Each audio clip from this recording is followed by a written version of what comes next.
All right, so the last screencast we talked about how we got the Louisiana Purchase and that Jefferson had to be thinking quite hard about doing that because he thought he didn't have the authority. But they did go ahead and buy the land, and so now the thing was, what is out there? What do we have? What have we bought? Because they really didn't know. I mean, there hadn't been that much exploration done of the land, especially in the northern section of it.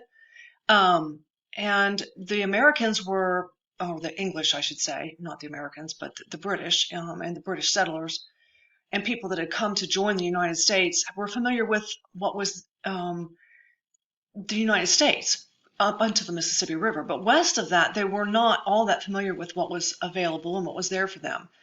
And as you're going to see, they really were still looking for a river passage somehow to get across the whole continent. So Jefferson has to pick some people to lead this expedition, and he picks Lewis and Clark. And the expedition has a directive of they're not just going out there to find what they just, okay, you guys just go see what you can find. They have a directive. They are to catalog any plants and animals they come across.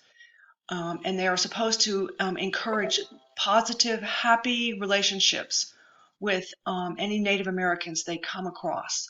So this is a thing that that is their imperative.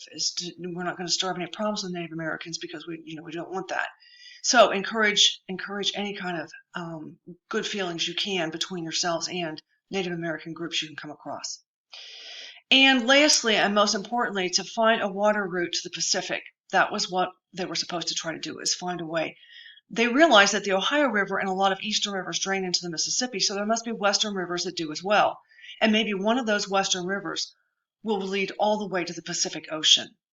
Now, Meriwether Lewis was only 28 years old. He was Jefferson's secretary, um, not meaning like the kind of secretary you think of as Mrs. Parker, like running our school, although kind of in the same way because he was helping Jefferson run his government, um, but not like sitting down taking notes for Jefferson, not that kind of secretary. But he had had some experience in the wild, and Jefferson knew that, and so he picked him. And then Jefferson picked, Lewis picked Clark because he knew that he could depend on Clark. He was a known quantity. And Clark brought along his slave York. Now, York becomes somewhat of a celebrity along the Native American trail as they go along. They follow Native American routes as much as they can because those paths are already there for them. And a lot of the Native Americans in the Northwest area now that's in the Louisiana Territory had never seen African American people. Of course, the people east of the Mississippi River they'd had lots of experience with these folks, but not west of the Mississippi River. So York became a celebrity and highly respected among the Native American people. All right, so they leave St. Louis in the spring of 1804, and it's an 18-month journey, and it's a 4,000-mile journey, and it's mostly all upriver because, as I said, the rivers are draining into the Mississippi River, so they're having to take these little boats. There's a picture of a replica of one at the bottom, and mostly haul them and pull them and drag them upriver and over mountains and whatever they come to. All right. They winter over at a place called Fort Clatsop in Oregon, and a lot of people back east have given up for dead because at some point during the journey, and we're going to watch a really good video about this in class, at some point during the journey, several times, they send samples back to Washington, D.C. of the animals and the plants and things that they find there. And they discover lots of important things, obviously. Bison, prairie dogs, fields of wheat that like have never been seen before, giant redwoods, all kinds of things that had never ever been seen before by Eastern European people that had lived east of the Mississippi are now being cataloged and drawn pictures of, and sometimes samples of them being sent back to Washington, D.C. so that Jefferson can see what he's got there. So many people giving them up for dead, but no, they weren't dead. They managed to get along all right, and because they had the help of one very important person, Sacagawea. She was a Native American woman who was the wife of a French fur trader who offered to help these people because, honestly, Probably she could see that they had no knowledge of the land and that she could probably help them. And so she did. She and her little tiny child went with them all the way out to Oregon and back again. All right, in the South, Zebulon Pike was doing the same kind of thing. He had been tasked with the same kind of thing. It's where we get the name of the highest mountain in the lower part of America, Pikes Peak, and it's named after him. If you notice, if you look at the map at the bottom, he starts out and goes all the way down even into Mexico.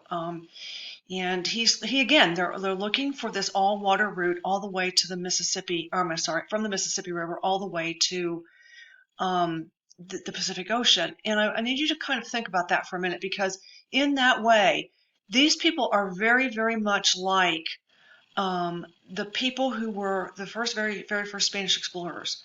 They are looking for a way to get across the continent quickly and easily so that they can trade via the Pacific Ocean as well as the Atlantic Ocean. Now, there is no quick and easy route because there's a mountain range in the way, and it goes all the way from the tip of South America up into Alaska. But they didn't know that, and so they kept on looking for this thing. So Pike maps part of the Rio Grande Valley, and neither of them found this Northwest Passage because it doesn't exist. You can't get across there by river. They do find things, lower places, passes in the mountains that they can get across. And later on, explorers and settlers and wagon trains will use these things later on. All right. The Federalists, now this is interesting. I'm sorry, my frame is a little off center here. But the Federalists, and remember, the Federalists are those who believe in a very strong national government. And the Federalists were not Jefferson's party. So this is sort of an interesting little, sort of a sneaky little thing going on back in Washington, back in the East, all this time that was going on. The Federalists are not happy with the Louisiana Purchase. You'd think that everyone would be. Oh, look how big our country is now. Look how wonderful this is for us. It should be happy for everyone. We own the whole Mississippi River now, not just the Port of New Orleans, but everything that drains into it.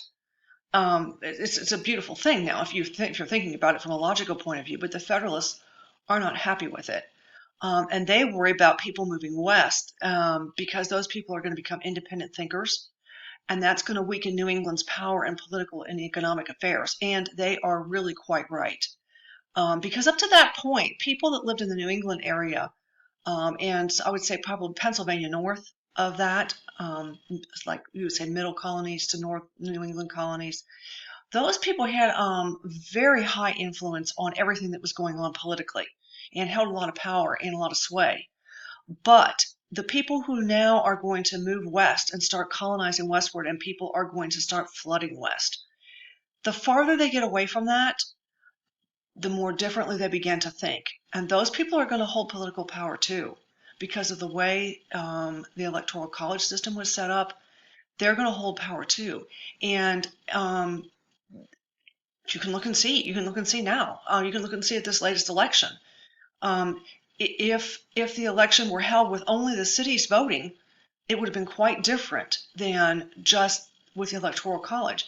And that's why it was set up that way. Okay. So a group of very forward-thinking Federalists hatched a plot to secede and form a Northern Confederacy. Now, I'm not sure how forward-thinking they really are. You have to understand that I'm being snide here. They realized that they need a powerful state to join them, so they asked New York, even though really, to them, that's not technically New England. But they know that New York is powerful, so they want them to join it. And they asked Aaron Burr to support their plan.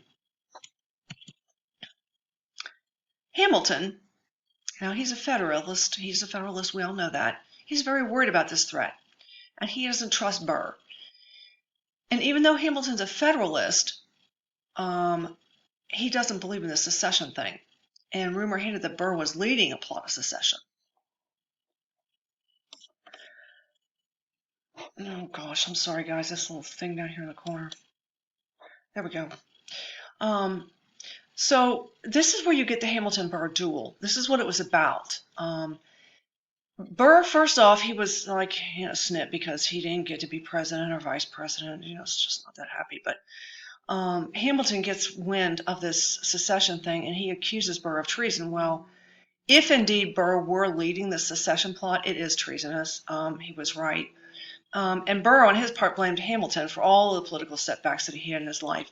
And so he challenges him to a duel. Now, I'm going to try to go through this pretty quickly. You don't need to know any of this really for a test or anything, but I think the Hamilton-Burr duel is such a part of U.S. history, and kids all learn that they have this duel, and you kind of need to know what's behind it. That it was partly this whole secession thing, and that there was suspicion between the two of them, and bad feelings because of, oh, I didn't get the political position because of you. Now, dueling's illegal at the time, and Hamilton hates the idea of it, but he goes ahead with it, and he pledges not to take a shot at Burr. Burr doesn't make that pledge. He's going to shoot at Hamilton. He's going to take a shot. Burr does shoot Hamilton, who doesn't die right away, but he bleeds to death within 24 hours. So that's how Hamilton dies. Remember, dueling is illegal, so technically Burr has just murdered someone, and he had to run away now. So even if he feels like he was in the right, and then Hamilton had caused all his problems, he is now a murderer. Illegally, he's a murderer, so he has to run away. He flees west, and charges against him that the jewel are eventually dropped, but later he's charged with treason in 1807. Eventually, he has to flee to Europe. So he's really, really damaged, completely damaged politically. His whole persona is damaged. I mean, any kind of credibility he ever had, he's now looked at as just like, kind of a crazy person. Eventually, he comes back after the War of 1812, and sort of melts into the background and practices just a low-scale law practice until his death in 1836. So doing all of this, it got him nowhere. Challenging Hamilton to the duel and then killing him, it got him nowhere.